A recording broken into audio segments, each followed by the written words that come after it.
அவுதுல்லாஹி மினஷ் ஷைத்தானிர் ரஜீம். பிஸ்மில்லாஹிர் ரஹ்மானிர் ரஹீம். அன்பார்ந்த நேயர்களே, பலஸ்தீன் மீட்பு போர் 935வது நாளை எட்டியிருக்கிறது. ஈரானுக்கும் இந்த பிணந்தின் கழுகுகளுக்குமான யுத்தம் 73வது நாளை எட்டியிருக்கிறது. அதோடு நிற்காது போல தெரிகிறது. நேற்று நமது தலைப்புச் செய்தியிலேயே சொல்லியிருந்தோம், ட்ரம்ப் மீது உலகமெல்லாம் ஒரு பெரிய அதிருப்தி, ஆழமான அதிருப்தி நிரம்புகிறது. ஏனென்று சொன்னால், ட்ரம்ப் ஹர்முஸ் நீரிணை என்று சொல்லக்கூடிய அந்த ஜலசந்தியை ஃப்ரீயாக இருந்தது, எல்லாருக்கும் இலவசமாக மக்கள் தாராளமாக கப்பல்கள் போய்கொண்டு இருந்தது. அதை தடுத்து விட்டான். அதற்கு ஒரு வரியை கட்டிவிட்டு இப்பொழுது வரக்கூடிய நிலை என்று சொன்னோம். ஆகவே ட்ரம்ப் மீது வெறுப்பு.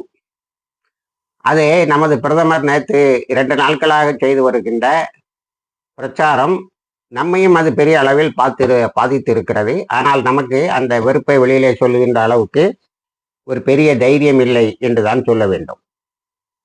பெட்ரோல் பயன்படுத்துவது, எரிபொருளை பயன்படுத்துவதை குறைத்து கொள்ள வேண்டும். காரில் போகக்கூடாது, ஃப்ளைட்டில் போகக்கூடாது, முடிந்தால் நடந்தே எல்லா வேலையும் செய்துவிட வேண்டும், இல்லை நாம் மேக்சிமம் சைக்கிளை உபயோகப்படுத்திக்கலாம்னு சொல்லாத குறையாக சொல்லியிருக்கிறார்கள். இதெல்லாம் எதை காட்டுகிறது என்று சொன்னால், ட்ரம்புடைய முட்டாள்தனம் எல்லா மக்களையும், உலகத்தில் உள்ள எல்லா மக்களையும் பாதித்து இருக்கிறது.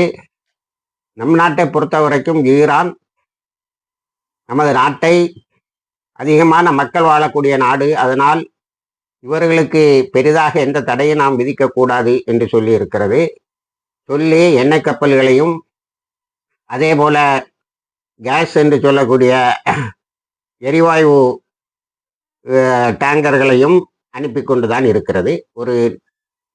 ஒரு வாரத்திற்கு முன்னால் 45,000 மெட்ரிக் டன் உள்ள ஒரு எல்பிஜி கப்பல் அனுமதிக்கப்பட்டு அது இந்திய பெருங்கடலை எட்டியது. அது நேரே கண்ட்லா என்று சொல்லக்கூடிய குஜராத்தில் இருக்கக்கூடிய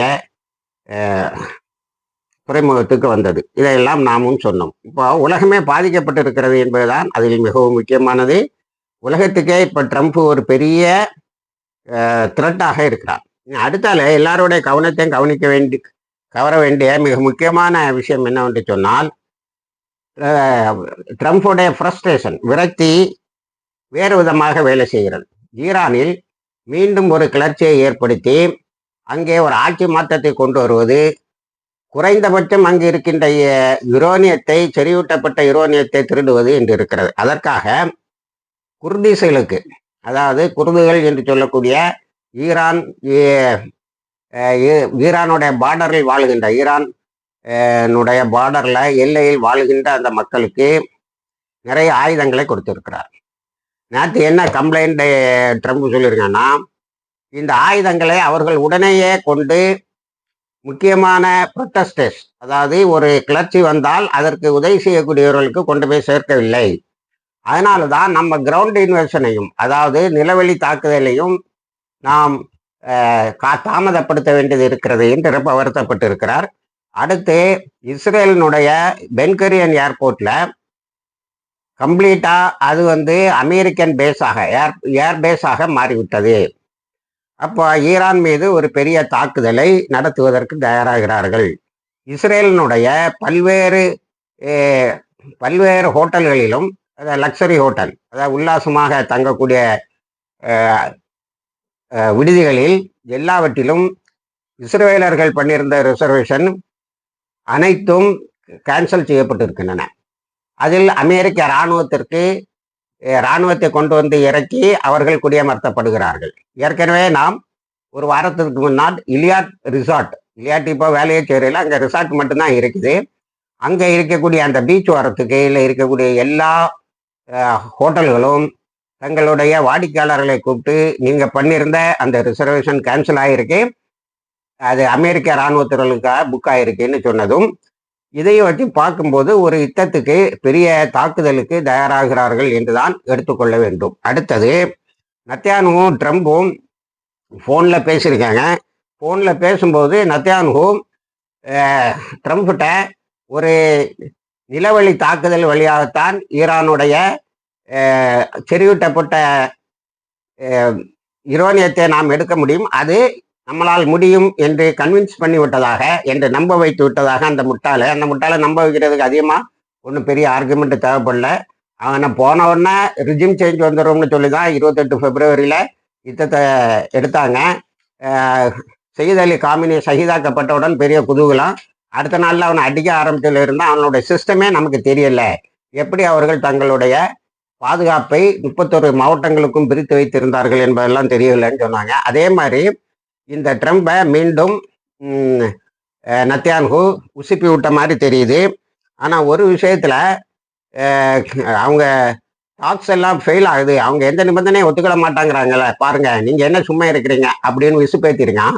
அதுக்கு மட்டும் ட்ரம்ப் என்ன சொல்லியிருக்காங்கன்னா, அந்த அந்த agreement failure is my concern, not any one எல்ஸ்ன்னு இருக்கான். வேற எல்லாரும் அதை பற்றி கவலைப்பட தேவையில்லை. அவங்க ஒப்பந்தத்தில் கையெழுத்து போடலைங்கிற ஒரு வருத்தம் எனக்கு மட்டும்தான், அது என்ன மட்டும்தான் பாதிக்கணும் அப்படின்றீங்க. ஆனால் அமெரிக்காவில் பயங்கரமாக எண்ணெய் விலை ஏறி இருக்கிறது, பெட்ரோல் விலை. அவன் ஒன்றுமே நடக்காத மாதிரி காட்டிக்கிட்டு இருக்கான். அமெரிக்காவில் உள்ள ஃபினான்சியல் டைம்ஸ் என்று சொல்லக்கூடிய முதலாளிகளின் பத்திரிகை என்ன சொல்லுகிறது என்று சொன்னால், எண்ணெய் விலை, பெட்ரோல் விலை ஏறிட்டே போகுது. ஏர்வேஸ் ஒவ்வொன்றா, அதாவது வான்வெளி போக்குவரத்தை கையாளுகின்ற விமான போக்குவரத்து கழகங்கள் ஒவ்வொன்றாக தங்களை மூடி வருகின்றன. இன்ட்ரெஸ்ட் ரேட், அதாவது வட்டி விகிதம் அதிகமாகி வருகிறது. அமெரிக்காவில் பெரும்பாலும் மக்கள் வட்டிக்கு எடுத்து தான் வாழ்கிறார்கள். பேங்கில் கடைசியில் பேங்கையே கவுத்துருவானுவோம். அதுதான் 2007 நடந்தது. அது வேறு விவகாரம். வட்டி விகிதம் ஏறி இருக்கிறது. தின்பண்டங்களினுடைய இது ஏறி இருக்கிறது. எரிவாயு விலையேற்றத்தால் ஹோட்டலில் எல்லா விலையும் ஏறிவிட்டது. இன்ஃப்ளேஷன் சொல்லக்கூடிய விலைவாசி ஏற்றம் இதுவரைக்கும் இல்லாத அளவில் வளர்ந்திருக்கிறது என்று ஃபினான்சியல் டைம்ஸு எச்சரித்திருக்கிறது. அதனால் அது கடைசியில் என்ன சொல்லுதுன்னா, US economy is heading towards a collapse. அமெரிக்காவினுடைய பொருளாதாரம் வீழ்ச்சி அடைந்து கொண்டு இருக்கிறது, அது மொத்தமாக உருக்குலைந்து போய்விடும் என்று சொல்லியிருக்கிறார்கள். அதை ஒருவேளை ஒரு யுத்தத்தை ஆரம்பித்து தங்களுடைய அட்டென்ஷனை டைவெர்ட் பண்ணுவான். அதே மாதிரி G7 கண்ட்ரிஸ், குரூப் 7 கண்ட்ரிஸ்ன்னு சொல்லக்கூடிய அது யூரோப்பியன் யூனியனில் உள்ள இன்னொரு அமைப்புன்னு வச்சுக்க வேண்டியதான். யூரோப்பியன் யூனியன் ஃபுல்லாக ரொம்ப கடிச்சு தின்னா அவங்களுக்கு கோபம் தீராது, அந்த அளவுக்கு இருக்கிறார்கள். ஏனென்றால் ட்ரம்புடைய ஒவ்வொரு தோல்வினாலையும் அவங்க தான் அதிகமாக பாதிக்கப்படுறாங்க. எரிபொருள், பெட்ரோலு இதெல்லாம் பயங்கரமாக விலையாறுது. அடுத்தது இன்ஃப்ளேஷன் எந்த அளவுக்கு போயிருக்குன்னா, ஒவ்வொரு ஹவுஸ் ஹோல்டும் 200 அமெரிக்காவினுடைய பொருளாதாரம் 200 பில்லியன் அடிஷ்னல் எக்ஸ்பென்சஸ்க்காக ஒதுக்க விட வேண்டிய, அதாவது ஓரளவுக்காவது விலைவாசியை தணிப்பதற்கு $200 பில்லியன் அவர்கள் ஒதுக்க வேண்டிய ஒரு நிலைக்கு வந்து இருக்கிறார்கள். இது பொருளாதாரத்தை எரேஸ் பண்ணிட்டு இருக்கீங்க, ஒரே அடியாக அழித்து கொண்டு இருக்கிறது என்று சொல்லுகிறார்கள். அடுத்தது இப்பொழுது நடக்கக்கூடிய மிகப்பெரிய ஹர்முஸ் பிளாக்கேடு பெரிய தோல்வி.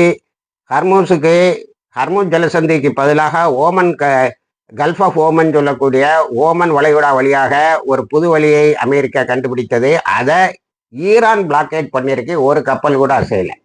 இப்போ என்னன்னா, எனக்கு தெரிஞ்சு நம்ம நாட்டில இருந்து பல நாடுகளுக்கு இப்போ எரிபொருள் பிரச்சனை ஏன் வந்துன்னா, அவங்க ஹர்முஸ் ஜலசந்தியில வேண்டாம், அமெரிக்கா சொல்லக்கூடிய கல்ஃப் ஆஃப் ஓமன் வழியாக நம்ம கொண்டு வந்துடுவோம்னு முயற்சி பண்ண நாடுகள் எல்லாம் தோற்றன.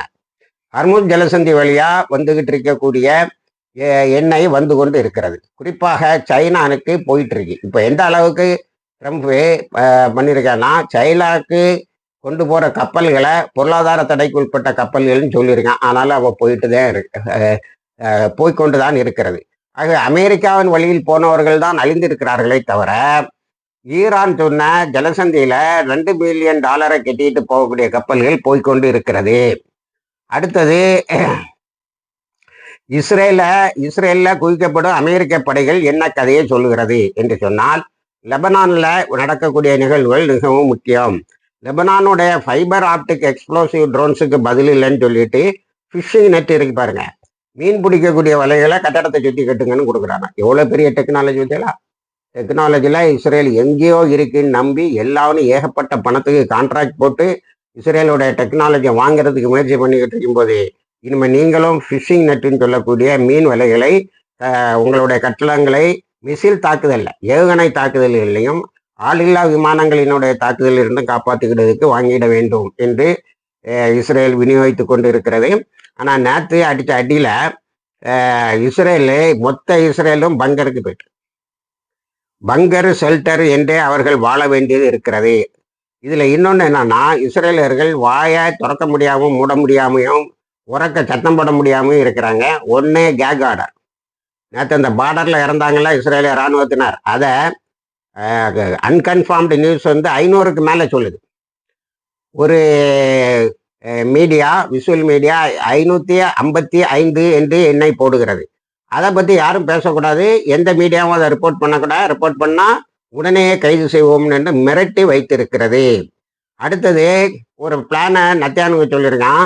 இந்த ஹிஸ்புல்லாவை பார்டர்ல இருந்து எப்படியாவது கஷ்டப்பட்டு ஒரு 60 கிலோமீட்டருக்கு உள்ள லெபனானுக்குள்ளால தள்ளி விட்டுட்டா, இஸ்ரேல் எல்லையில இருந்து 60 கிலோமீட்டர் தள்ளி விட்டுட்டா, அப்போ இந்த ஃபைபர் ஆப்டிக் ட்ரோன்ஸ் நம்மளை தாக்காது தானே அப்படின்ட்டுருக்கான். அதுக்கு ராணுவ எக்ஸ்பர்ட்ஸ் என்ன சொல்லியிருக்காங்கன்னா, அதை நீங்கள் ஒரு 5 கிலோமீட்டர் உள்ள போகிறதுக்கு முன்னாடி அவன் அடின்னு அடிக்கிறான்.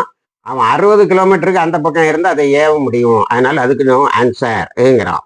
அவங்க என்ன சொல்றாங்கன்னா, ஏதாவது டிப்ளமேட்டிக் சொல்யூஷன்ஸுக்கு போயிடுவோம், ஏதாவது ராஜாங்க ரீதியான பேச்சுவார்த்தை மூலம் லெபனானிடமிருந்து ஹிஸ்புல்லாவிடமிருந்து நம்ம தப்பிக்கலான்னு. ஆனால் நேற்று லெபனானுடைய ஃபாரின் மினிஸ்டர் என்ன சொல்லிட்டாருன்னா, குலாம் ஹுசைனுங்கிறவர், இனி பேச்சுவார்த்தையில் இஸ்ரேல் மீது எங்களுக்கு நம்பிக்கை இல்லை. ஏன்னா இஸ்ரேலு வாக்குறுதிகளை காப்பாற்றுவதற்கு தகுதியற்ற ஒரு நாடு, அப்படியே சொல்லார். Incapable for any constructive talk. எந்த உருப்படியான பேச்சுக்களுக்கும் இஸ்ரேலு சரியான நாடு கிடையாது. இப்போ ஏன்னா ஹிஸ்புல்லாவோட கை மேலோங்கி நிற்கி, இந்த சமயத்தில் போய் அவர் ஏன் விடுவானே? இதுக்கடையில் அந்த சதன் இதில் உள்ள அவர் அதையும் சொல்லியிருக்கார். சதன் லெபனானில் உள்ள வடக்கு லெபனானில் உள்ள 50,000 வீடுகளை இதுவரைக்கும் இடித்திருக்கிறார்கள் போர் ஆரம்பித்த நாட்களில் இருந்து. பல ஸ்கூல்களையும் ஹாஸ்பிட்டலையும் நாசமாக்கிருக்கீங்க. இப்போ அதுக்கு ஒரே பதிலாக எங்களுடைய ஹிஸ்புல்லா, இப்போ அவர் என்ன ரொம்ப எங்களுடையன்னு பேச ஆரம்பிச்சிட்டாரு. ஆனால் இவர் ஃபாரின் மினிஸ்டர், பிரசிடெண்ட்டே அவங்க இதுபடி ஒரு கிறிஸ்டியன். அவரும் இப்போ இதுவரைக்கும் சேராமல் இருந்தவர் ஹிஸ்புல்லாவை பற்றி சொல்லிட்டாரு. இங்கே ஐக்கிய நாடுகள் சபையின் பாதுகாப்பு இதுன்னு போட்டது, அது ஒரு கணக்கை சொல்லுது. 1296 தாக்குதல்களை இஸ்ரேல் நடத்தி இருக்கிறேன்னு சொல்லுது. இதை தடுக்க தான் அது போச்சுது. ஆனால் இப்போ தாக்குதலை அது எண்ணிக்கொண்டு இருக்கிறது. இதனிடையே இதுவரைக்கும் லெபனானில் 2869 பேர் ஷஹீதாக்கப்பட்டு இருக்கிறார்கள். 8700 சொச்சம் காயம்பட்டு இருக்கிறார்கள். அடுத்தது இப்படி இந்த லெபனானுடைய லெபனான்ல இருந்து இஸ்ரேலை காப்பாற்றுவதற்கு, அது வேறு வழிகளில் சொன்னால் ஹிஸ்புல்லாவிடம் இருந்து இஸ்ரேலை காப்பாற்றுவதற்கு தான் இராணுவம் குவிக்கப்படுகிறது. அதே நேரத்தில் ஈரான் மீது ஒரு தரைவழி தாக்குதலையும் ஒரு வான்வழி தாக்குதலையும் பேசிக்கொண்டு இருக்கிறார்கள். ஈரான் மீது வான்வழி தாக்குதலை நடத்துவதற்கு இவ்வளவு தூரம் வர வேண்டாம் அமெரிக்க படைகள், கல்ஃப் கண்ட்ரிஸை உதவி செய்ய, ஆனால் இப்போ உதவி செய்யாது என்பதை இதிலிருந்து நாம் தெரிந்து கொள்ள வேண்டியது இருக்கிறது. அப்புறம் அமெரிக்கா கப்பல்லாம் கொண்டு நடத்தியிருக்கா, அது எதுக்கு? இங்கே இஸ்ரேலில் இருந்து அங்கே ஏறத்தாழ 2000 கிலோமீட்டர் இருக்குங்கிறாங்க வான்வழி தாக்குதலுக்கு. அதில் சுப்பீரியராக இருக்கிறது ஈரான் தான். இனி இன்னொரு தாக்குதலை ஈரான் நடத்தணும் தான் இவங்க அமெரிக்காவில் உள்ளவர்கள் எதிர்பார்க்கிறார்கள், இஸ்ரேலில் உள்ளவர்களும் எதிர்பார்க்கிறார்கள், என்னவோ தெரியவில்லை. ஏன்னா இந்த யுத்தத்துக்கு, ஈரான் மீதான யுத்தத்துக்கு ஆதரவு கொடுக்குறாங்க.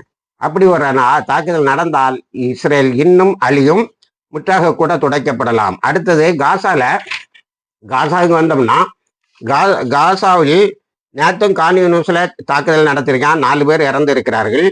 காசாவில் ஒரு பெரிய இதமான செய்தி நடந்திருக்கிறது. இத்தாலி யூனிவர்சிட்டி காரிடார் இனிஷியேட்டிவ்னு ஒன்று இன்ட்ரடியூஸ் பண்ணியிருக்கு.